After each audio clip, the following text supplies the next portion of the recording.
Hello everyone, आप सभी का स्वागत है आपके अपने यूट्यूब चैनल टीचिंग कैंपस में। तो जैसा कि यहाँ पे हम ग्रामर के इम्पॉर्टेंट टॉपिक्स को डिस्कस कर रहे हैं। प्रीवियस क्लास में हमने टेंस के बारे में डिस्कस किया, जिसमें प्रेजेंट टेंस हम लोगों ने अच्छे से पढ़ा, पास्ट टेंस को भी पढ़ा। आज की क्लास में हम फ्यूचर टेंस को अच्छे से पढ़ेंगे। ठीक है, चलिए क्लास स्टार्ट करते हैं। आज का हमारा टॉपिक है फ्यूचर टेंस, जिसका मतलब होता है भविष्य काल।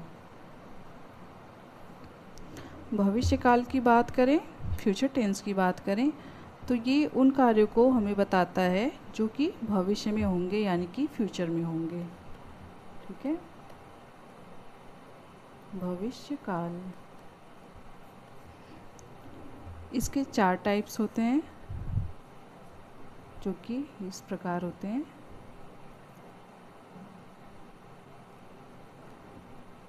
Future indefinite tense,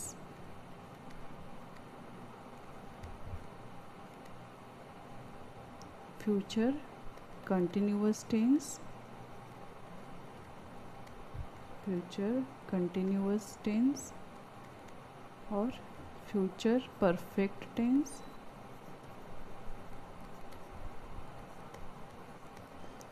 future perfect tense. Last one is future perfect continuous tense. ठीक है, तो ये हमारे 4 टाइप्स होते हैं: future indefinite tense, future continuous tense, future perfect tense and the last one future perfect continuous tense. तो एक बार हम मोटे मोटे तौर पे देख लेते हैं कि ये टेंस होते क्या हैं। अगर हम फ्यूचर इंडेफिनिट टेंस की बात करें, ठीक है, फ्यूचर इंडेफिनिट टेंस की बात करें, तो जैसे कि हम बात करते हैं कि हिंदी के वाक्य में हमारा, हिंदी वाक्य की अगर हम बात करें तो उसके लास्ट में हमें गा गे गी ये हमें देखने को मिलता है। ठीक है, जैसे कि मैं क्रिकेट खेलूँगा, वह गाना गाएगी, तो ये हमारा फ्यूचर इंडेफिनिट टेंस होता है। अगर वहीं पे हम कंटिन्यूअस टेंस की बात करें तो भविष्य में ही कोई काम मतलब जारी होगा, वो हमारा फ्यूचर कंटिन्यूअस टेंस होता है। जैसे कि वो गाना गा रही होगी, वह स्कूल जा रहा होगा, तो ये हमारा फ्यूचर कंटिन्यूअस टेंस होता है। वहीं पे हम फ्यूचर परफेक्ट टेंस की बात करें, परफेक्ट मीन्स इसके नाम से पता चल रहा है कि अपने आप में परफेक्ट यानी कि कंप्लीट होगा। अगर हम फ्यूचर टेंस में बात करें, फ्यूचर परफेक्ट टेंस की, तो ये हमारा होता है कोई भी काम जो कि कंप्लीट हो चुका होगा। जैसे कि वो क्रिकेट खेल चुके होंगे, वह गाना गा चुकी होगी, तो ये चुका है, चुका होगी, चुकी होगी, ये हमारा परफेक्ट टेंस में आएगा। ठीक है, अब एक एक करके हम सारे टेंस को अच्छे से डिस्कस करते हैं। जैसे कि हमारा आज टेंस है पहला, फ्यूचर इंडेफिनिट टेंस। ठीक है, तो इसकी पहचान की बात करें तो सेंटेंस के लास्ट में गा गेगी हमें देखने को मिलेगा। ठीक है, अगर स्ट्रक्चर को हम देखें तो यहाँ पे हमें सब्जेक्ट प्लस विल या शैल प्लस वर्ब की फर्स्ट फॉर्म प्लस ऑब्जेक्ट हमें देखने को मिलता है। ठीक है, यहाँ पे हम थोड़ा सा विल और शैल के बारे में बात करते हैं कि विल और शैल का यूज़ हम कहाँ पे करते हैं। ठीक है, अगर हम स्टैंडर्ड इंग्लिश के अकॉर्डिंग बात करें, स्टैंडर्ड इंग्लिश के अकॉर्डिंग बात करें तो हमारा जो है शैल वो आई और वी के साथ यूज़ होता है। ठीक है, वहीं पे अगर हम विल की बात करें तो ये यू, ही, शी, इट, दे, आई और वी को छोड़ के बाकी जो होंगे उनके साथ हम विल का यूज़ करेंगे स्टैंडर्ड इंग्लिश लैंग्वेज की बात करें तो। ठीक है, वहीं पे अगर हम मॉडर्न इंग्लिश की बात करें, मॉडर्न इंग्लिश के अकॉर्डिंग तो ये चीज़ जस्ट इसका अपोजिट हो जाता है। जैसे कि शैल का यूज़ जो होगा वो यू, ही, शी, इट, दे इन सब के साथ होता है। वहीं पे अगर हम विल की बात करें तो ये आई एंड वी के साथ होगा, ठीक है, मॉडर्न इंग्लिश में। तो ओवरऑल स्टैंडर्ड इंग्लिश के अकॉर्डिंग बात करें तो शैल का यूज़ आई वी के साथ हुआ। वहीं पे अगर मॉडर्न इंग्लिश की बात करें तो विल का यूज़ हुआ आई और वी के साथ। तो इसको देखते हुए ओवरऑल ये कंक्लूज़न निकाला गया कि जो हमारा शैल और विल का यूज़ होगा वो किसी के भी साथ हो सकता है। जैसे कि शैल की बात करें तो ये I, we, you, he, she, it, they, ठीक है। वहीं पे विल की बात करें तो ये भी है हमारा I, we, you, he, she, it, they, किसी के साथ भी यूज हो सकता है। अगर हम मॉडर्न इंग्लिश की बात करें जैसे कि यहाँ पे बात किए थे, तो इसके अकॉर्डिंग जो हमारा होता है ये हमें बताता है जैसे कि इसमें कोई भी बात जो कि कंपल्सन होगी, यानी कि जो कंपल्सरी होगी, या फिर कोई प्रॉमिस होगा, या फिर डिटर्मिनेशन यानी कि जो हमारा दृढ़ निश्चय होता है, या फिर थ्रेट जैसी चीज़ों के बारे में अगर हम बात करें तो उसके लिए हम शैल के साथ यू, ही, शी, इट, दे ये यूज़ करते हैं, और विल के साथ आई और वी के साथ वी यूज़ करते हैं, ठीक है। आई और वी के साथ विल का यूज़ करते हैं, ठीक है। जो कि हमें ये बताते हैं कि यहाँ पे प्रॉमिस हो रही, या फिर डिटर्मिनेशन को शो करता है, या फिर थ्रेट को शो करता है, या फिर कंपल्सन को शो करता है। तो ठीक है, तो इसी तरह हमारा फाइनल कंक्लूज़न ये निकाला गया कि शैल या विल का यूज़ जो है वो किसी के साथ भी हो सकता है। अगर जैसे हम एग्ज़ाम्पल लें कि राधा विल गो, ठीक है, नॉर्मल लैंग्वेज में अगर हम देखें राधा विल गो यानी कि राधा जाएगी, तो ये हमारा करेक्ट सेंटेंस हो जाएगा। अगर हम वहीं बात करें कि राधा शैल गो, तो यहाँ पे क्या दिखा रहा है कि राधा शैल गो, यानी कि ये एक दृढ़ निश्चय दिखा रहा है जो कि मॉडर्न इंग्लिश बात करता है कि शैल जो है वो ही, शी, इट, यू किसी के साथ थर्ड पर्सन के साथ भी वो यूज हो सकता है, जो कि हमारा दिखाएगा कि ये दृढ़ निश्चय है कि राधा जाएगी ही जाएगी। तो इस तरह हमारा ये भी सेंटेंस करेक्ट हो जाएगा, ठीक है। हम किसी भी सेंटेंस को गलत नहीं मान सकते। तो ये हमारा विल और शैल का यूज़ हुआ, ठीक है। लेकिन मैक्सिमम हमें जो है आई के साथ शैल, वी के साथ शैल ही देखने को मिलता है।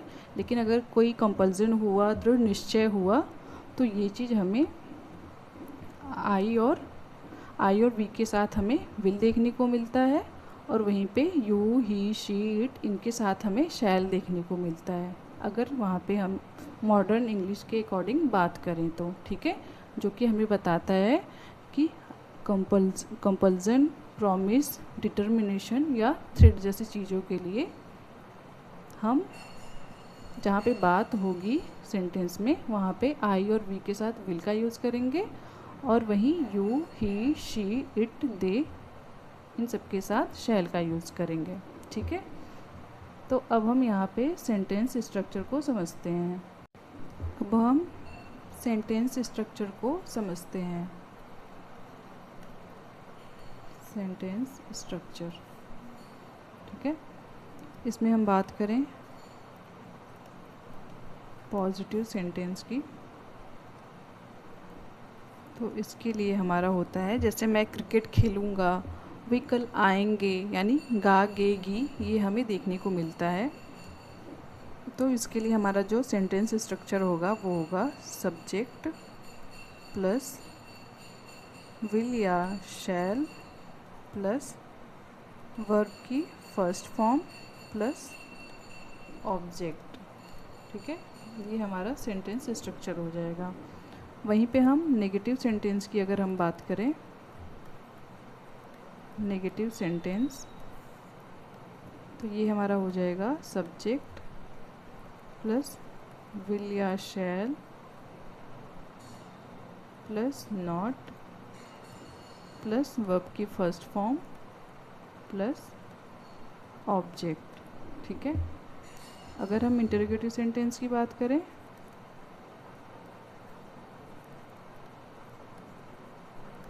तो ये हमारा हो जाएगा विल या शैल पहले आ जाएगा प्लस सब्जेक्ट प्लस वर्ब की फर्स्ट फॉर्म, फिर लास्ट में हमारा हो जाएगा ऑब्जेक्ट, और सबसे लास्ट में हमारा क्वेश्चन मार्क। ठीक है। ये हमारा इंटरोगेटिव सेंटेंस का स्ट्रक्चर हुआ। अगर क्वेश्चन वर्ड आ रहे हैं इंटरोगेटिव सेंटेंस में, तो पहले क्वेश्चन वर्ड, देन विल और शैल, फिर सब्जेक्ट, फिर वर्ब की फर्स्ट फॉर्म, फिर हमारा ऑब्जेक्ट, फिर लास्ट में क्वेश्चन मार्क। ठीक है। ये हमारा स्ट्रक्चर हुआ सेंटेंस का। अब इसके हम एग्जांपल्स को देखते हैं। एग्जाम्पल्स की बात करें, जैसे कि वह गाना गाएगी। ठीक है। तो वो हमारा हो जाएगा she will sing a song. ठीक है। तो ये हमारा पॉजिटिव स्ट्रक्चर हो जाएगा। वहीं पे अगर हम इसका नेगेटिव स्ट्रक्चर देखें, तो ये हो जाएगा she will not sing a song. ठीक है। वह गाना नहीं गाएगी। यहाँ पे सिंग जो है वो वर्ब की फर्स्ट फॉर्म है, यहाँ पे हेल्पिंग वर्ब विल का यूज़ हुआ है। ठीक है। तो ये हमारा नेगेटिव स्ट्रक्चर हो गया। अगर हम इसका इंटरोगेटिव सेंटेंस की बात करें, तो हो जाएगा will she Singh a song, last में हमारा क्वेश्चन मार्क आ जाएगा। ठीक है। तो ये हमारा एग्जाम्पल हुआ। ठीक है। इसी तरह कुछ और एग्जाम्पल्स देखें, जैसे कि वे कल आएंगे, इसका हो जाएगा दे विल कम टुमारो। ठीक है। यहाँ टुमारो का यूज़ हुआ है क्योंकि वो कल आएंगे, आने वाली कल में, यानी भविष्य की बात हो रही है। ठीक है। तो ये हमारा यहाँ पे टुमारो का यूज़ होगा। यहाँ पे हम देखते हैं दे, यहाँ पे विल वर्ब की फर्स्ट फॉर्म, तो ये हमारा हुआ पॉजिटिव स्ट्रक्चर। इसी के अगर हम नेगेटिव स्ट्रक्चर की बात करें, तो ये हमारा हो जाएगा they will not come tomorrow. ठीक है। तो ये हमारे कुछ एग्जाम्पल्स हुए हैं। अब हम फ्यूचर कंटिन्यूअस टेंस के बारे में बात करते हैं।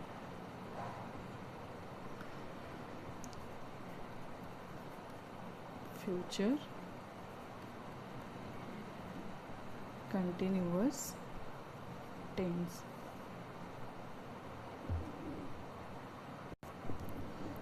अगर हम फ्यूचर कंटिन्यूअस टेंस की बात करें, तो इसकी पहचान होगी जैसे कि हिंदी वाक्य के अंत में रहा होगा, रही होगी, रहे होंगे ये आए, तो वो हमारा फ्यूचर कंटिन्यूअस टेंस होता है। ठीक है।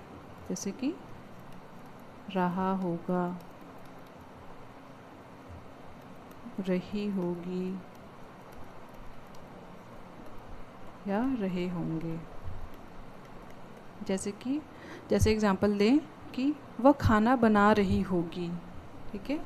यहाँ पे जो काम है वो जारी है, यानी वो प्रोग्रेस में है, खाना बना रही है, वो भी फ्यूचर में, वो खाना बना रही होगी। ये हमारा फ्यूचर कंटिन्यूअस टेंस हुआ। जैसे कि वे फुटबॉल खेल रहे होंगे, तो ये भी जो ये वो फुटबॉल खेल रहे होंगे, तो ये भी कार्य जो है हमारा वो भी अभी प्रोग्रेसिव है। ठीक है। यानी फ्यूचर में अभी वो चल रहा है काम, वो फुटबॉल खेल रहे होंगे। वहीं पे अगर हम बात करें, जैसे मैं कल पढ़ रहा हूँगा, तो ये भी हमारा फ्यूचर कंटिन्यूअस टेंस हुआ।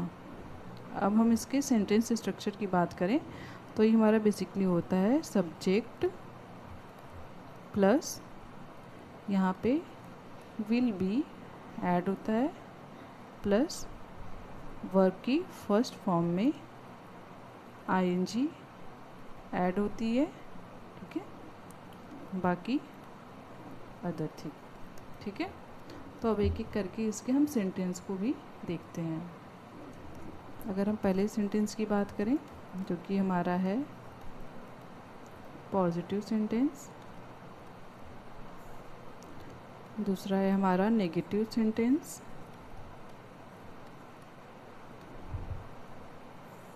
तीसरा है हमारा इंटेरोगेटिव सेंटेंस, ठीक है।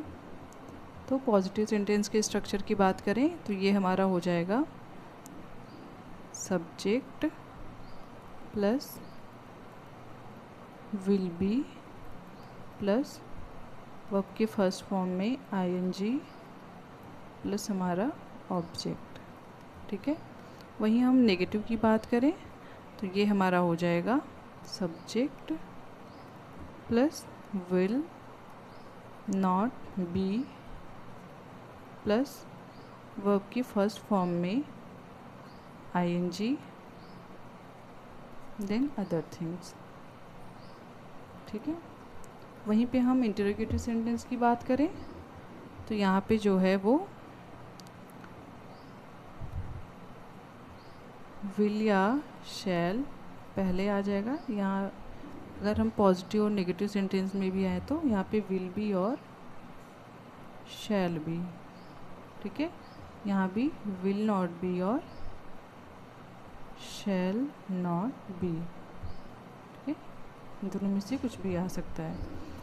उसी तरह अगर हम इंटरोगेटिव सेंटेंस की बात करें तो विल या शैल पहले आएगा, फिर हमारा सब्जेक्ट आएगा, फिर वर्ब की फर्स्ट फॉर्म में ING then object and other things, last में हमारा क्वेश्चन मार्क, ठीक है। अब इसके हम एग्जांपल्स को देख लेते हैं। एग्जाम्पल की बात करें तो जैसे कि मैं कल पढ़ रहा होऊंगा, ठीक है। तो यानी कि ये काम जो है अभी हो रहा है, यानी कि मैं कल पढ़ रहा होऊंगा, ठीक है। तो ये हो जाएगा हमारा I will be studying tomorrow,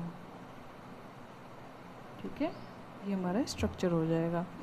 अब जैसे कि हम बात करें कि वह खाना बना रही होगी, ठीक है, यानी कि यहाँ भी भविष्य में ही बात हो रही है कि वो खाना बना रही होगी, तो इसका भी हो जाएगा she will be cooking food, ठीक है।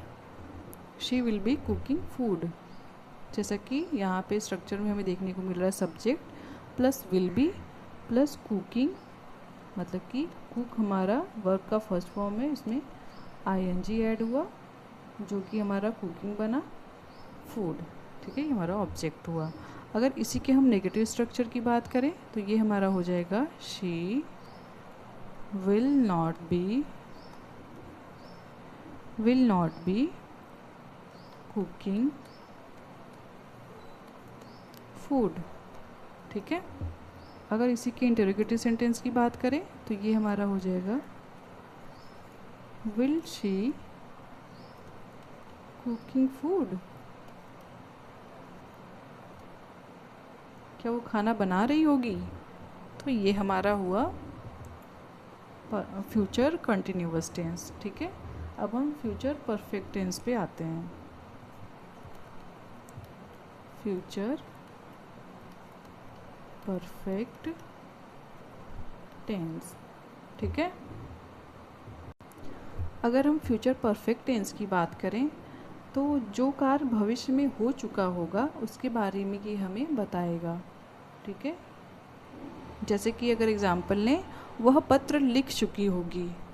ठीक है, तो ये हमारा फ्यूचर परफेक्ट टेंस हुआ। और जैसे कि वे दिल्ली पहुंच चुके होंगे, तो ये भी हमारा इसी टेंस का एग्जाम्पल है। मैं अपना काम पूरा कर चुका होऊंगा, यानी कि यहाँ पे जो काम है वो परफेक्टली कंप्लीट हो रहा है। ठीक है, तो अगर इसके स्ट्रक्चर की हम बात करें तो ये हमारा होता है सब्जेक्ट प्लस विल और शैल, हैव प्लस परफेक्ट टेंस की बात हो रही है तो वर्ब की थर्ड फॉर्म प्लस अदर। ठीक है, ऑब्जेक्ट एंड ऑल। तो ये हमारा स्ट्रक्चर होता है। अब एक एक करके इसके सेंटेंस स्ट्रक्चर को अच्छे से देखते हैं। जैसे कि हमारा हो जाएगा पॉजिटिव सेंटेंस की अगर हम बात करें तो ये हमारा हो जाएगा सब्जेक्ट प्लस विल और shall plus have plus verb की third form plus object and all. ठीक है, वहीं पे अगर हम इसके नेगेटिव सेंटेंस की बात करें स्ट्रक्चर की, तो ये हमारा हो जाएगा सब्जेक्ट प्लस विल और shall plus not plus have plus verb की third form plus object and all. ठीक है, अगर हम इंटेरोगेटिव सेंटेंस की बात करें तो ये हमारा हो जाएगा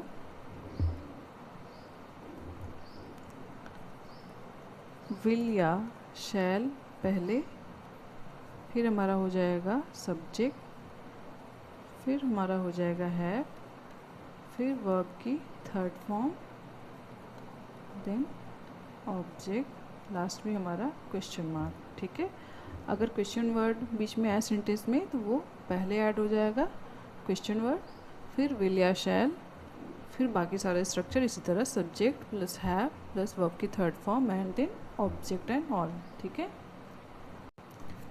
एग्जाम्पल की बात करें तो जैसे कि वे दिल्ली पहुंच चुके होंगे। ठीक है, तो ये हमारा हो जाएगा they will have reached Delhi. ठीक है, यानी कि वे दिल्ली पहुंच चुके होंगे। अगर इसी का नेगेटिव स्ट्रक्चर हम देखें तो ये हमारा हो जाएगा दे विल नॉट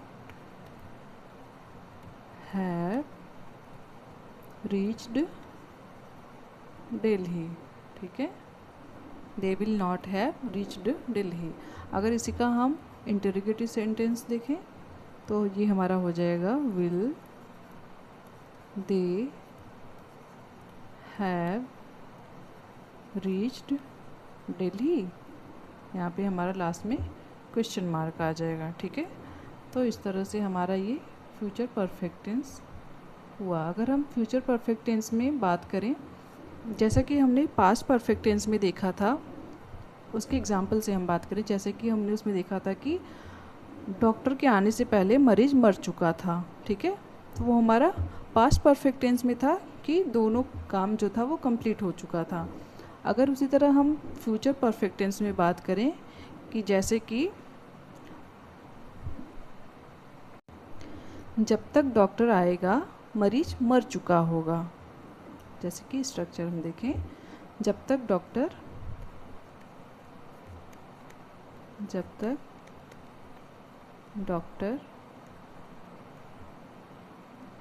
पहुँचेगा या आएगा मरीज मर चुका होगा। ठीक है, तो यहाँ पे हम देखते हैं सेंटेंस है जब तक डॉक्टर पहुँचेगा मरीज मर चुका होगा, ठीक है। अगर हम इसको ट्रांसलेट करें तो ये हमारा हो जाएगा by the time the doctor arrives, और यहाँ पे रीचेज भी हो सकता है, अराइव्स और reaches the patient will have died, ठीक है। तो यहाँ पे हम देखते हैं जब तक डॉक्टर पहुँचेगा मरीज मर चुका होगा, तो इसको हम यहाँ पे ये नहीं बनाएंगे कि by the time the doctor will arrive the patient will have died, ठीक है। जैसा कि हमें पता है कि किसी भी एक सेंटेंस में दो मॉडल्स नहीं आते हैं यहाँ, यानी कि दो बार विल या शैल नहीं आएगा एक सेंटेंस में। तो इसलिए इस प्रकार के जो सेंटेंस होते हैं उसमें जो हमारा विल या शैल का यूज़ होगा वो फ्यूचर परफेक्ट वाले भाग में होगा, ठीक है। जो हमारा फ्यूचर परफेक्ट टेंस वाला भाग होगा उस वाले में हम विल या शैल का यूज़ करेंगे। बाकी जो अदर पार्ट होगा उसमें हम प्रेजेंट इंडेफिनिट टेंस का यूज़ करते हैं, ठीक है। अगर हम इसको देखें तो जो हमारा विल या शैल का यूज़ होगा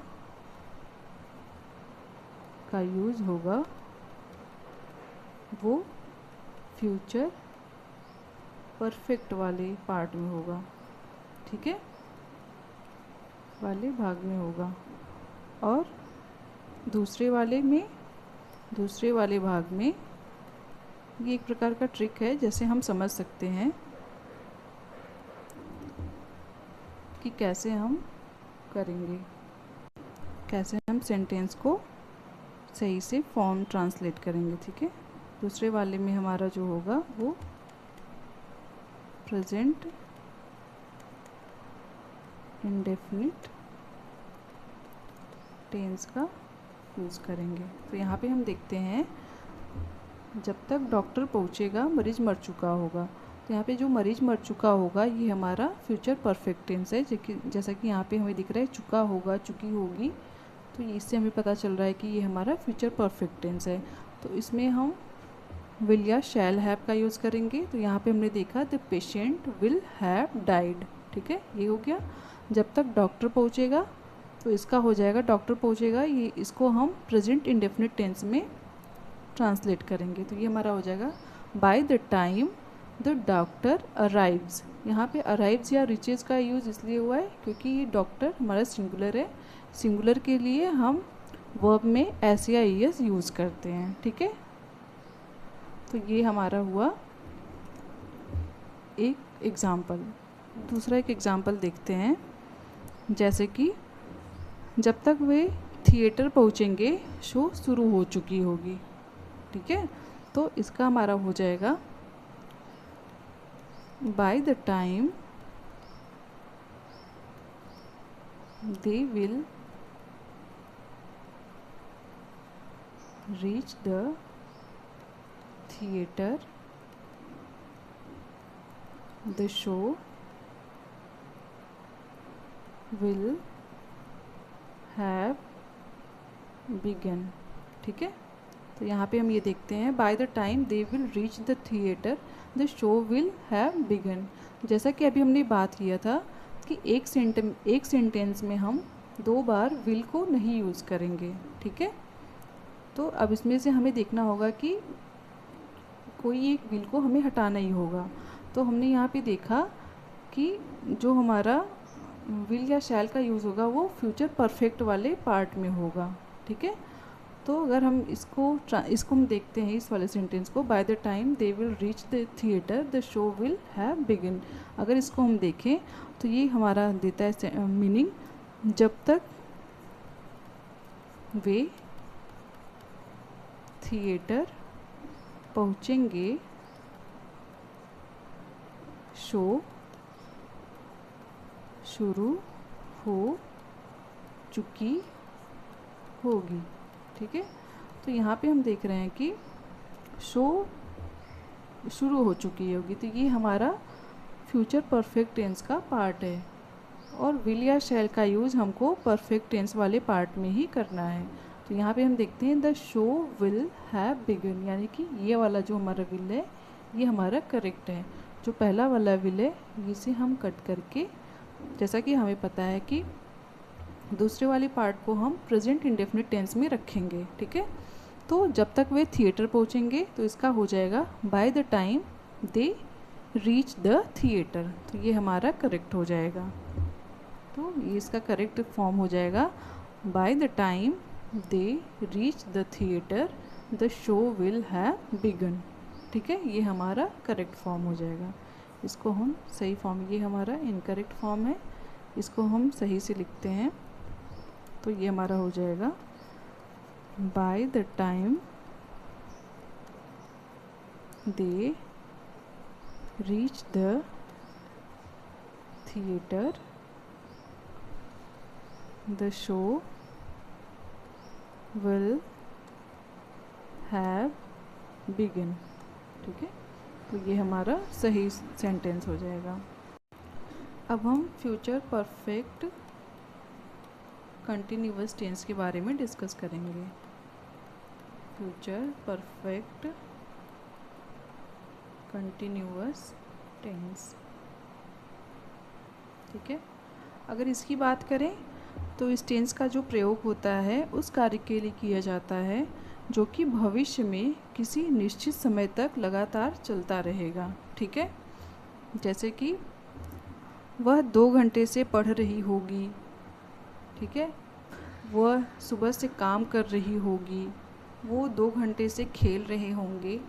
तो इस तरह हम देखते हैं कि जो हमारा जो कार्य है वो अभी तक जारी है, ठीक है। इसमें एक फिक्स टाइम भी हमें बताता है, ठीक है। अगर हम वाक्य के अंत की बात करें तो वो होगा रहा होगी, रहा होगा, ठीक है। पढ़ रहा होगा, पढ़ रही होगी, ये सारी चीज़ें 2 घंटे से 3 घंटे से, ठीक है। तो ये हमारा फ्यूचर परफेक्ट कंटिन्यूअस टेंस हुआ। अगर हम इसके स्ट्रक्चर की बात करें तो यहाँ पे होता है हमारा subject plus will have been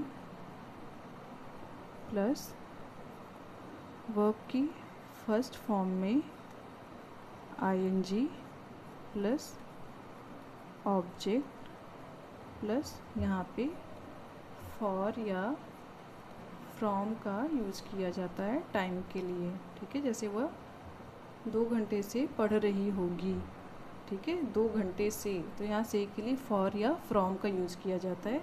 यहाँ पे सिंस का यूज़ नहीं किया जाता। फ्यूचर परफेक्ट कंटिन्यूअस टेंस की बात करें तो यहाँ पे सिंस का यूज़ नहीं किया जाता है, यहाँ पे फॉर या फ्रॉम का यूज़ किया जाता है। मैक्सिमम हमें फॉर का यूज़ देखने को मिलता है। अगर हम अपने एग्ज़ाम की बात करें तो यहाँ पे हमें मैक्सिमम फॉर का ही देखने को मिला है आज तक क्वेश्चन, ठीक है। सब ऑब्जेक्ट प्लस फॉर या फ्रॉम प्लस हमारा टाइम हो जाएगा, ठीक है। और कब से शुरू हुआ है उसके बारे में बाय टाइम ये भी हमें बताता है, ठीक है, कि हमारा सेंटेंस स्ट्रक्चर होगा। अब हम एक एक करके इसके सारे सेंटेंस को देखते हैं। अगर हम जैसे पॉजिटिव सेंटेंस या जिसे हम अफर्मेटिव सेंटेंस भी कहते हैं, अफर्मेटिव सेंटेंस, इसकी बात करें तो इसका स्ट्रक्चर होता है हमारा subject plus will have been या shall have been plus verb की फर्स्ट फॉर्म में ING plus object plus for या फ्रॉम प्लस टाइम, ये हमारा पॉजिटिव सेंटेंस का स्ट्रक्चर होता है। वहीं पे हम अगर नेगेटिव सेंटेंस के स्ट्रक्चर की बात करें तो ये हमारा हो जाएगा नेगेटिव सेंटेंस यानी कि नकारात्मक वाक्य। तो इसका स्ट्रक्चर हो जाएगा सब्जेक्ट प्लस विल या shall plus not, have, been plus verb के फर्स्ट फॉर्म में आईएनजी प्लस हमारा ऑब्जेक्ट प्लस फॉर या फ्रॉम प्लस हमारा टाइम हो जाएगा। ठीक है, ये हमारा नेगेटिव सेंटेंस का स्ट्रक्चर हो जाएगा। अगर हम इंटरोगेटिव सेंटेंस की बात करें यानी कि प्रश्नवाचक वाक्य की बात करें तो उसका स्ट्रक्चर कुछ इस तरह होगा। विल या शैल, विल या शैल जो है वो पहले आ जाएगा, उसके बाद हमारा subject plus have been plus verb में आईएनजी, वर्ब की फर्स्ट फॉर्म में आईएनजी प्लस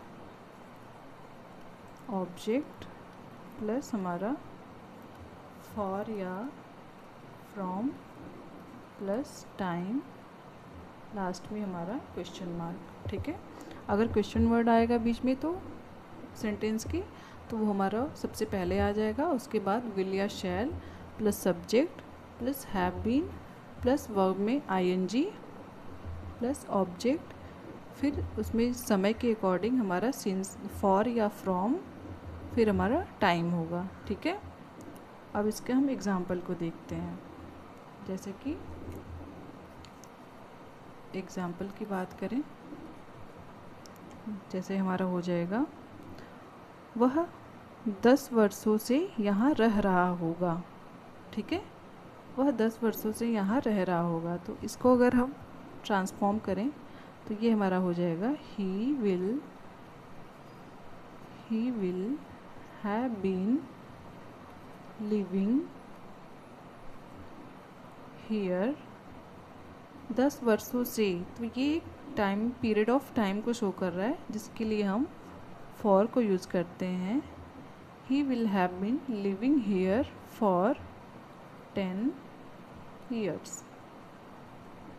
तो ये हमारा हो जाएगा पॉजिटिव सेंटेंस का स्ट्रक्चर या फिर अफर्मेटिव सेंटेंस जिसको कहते हैं उसका स्ट्रक्चर। ठीक है, अगर हम इसी का नेगेटिव स्ट्रक्चर देखें तो ये हम नेगेटिव सेंटेंस का स्ट्रक्चर देखें तो ये हमारा हो जाएगा he will not have been living here for 10 years। ठीक है, तो ये हमारा नेगेटिव सेंटेंस का स्ट्रक्चर हो जाएगा। अगर यहीं पे हम इसका इंटरोगेटिव सेंटेंस का स्ट्रक्चर देखें तो ये हमारा हो जाएगा will he have been living here,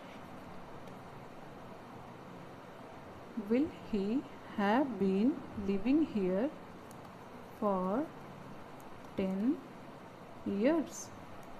यहाँ पे हमारा क्वेश्चन मार्क हो जाएगा। ठीक है, तो इस तरह हमारा ये फ्यूचर परफेक्ट कंटिन्यूअस का यहाँ पे हमने सेंटेंस स्ट्रक्चर देखा। ठीक है, तो इस तरह हमारा आज फ्यूचर टेंस कंप्लीट हुआ।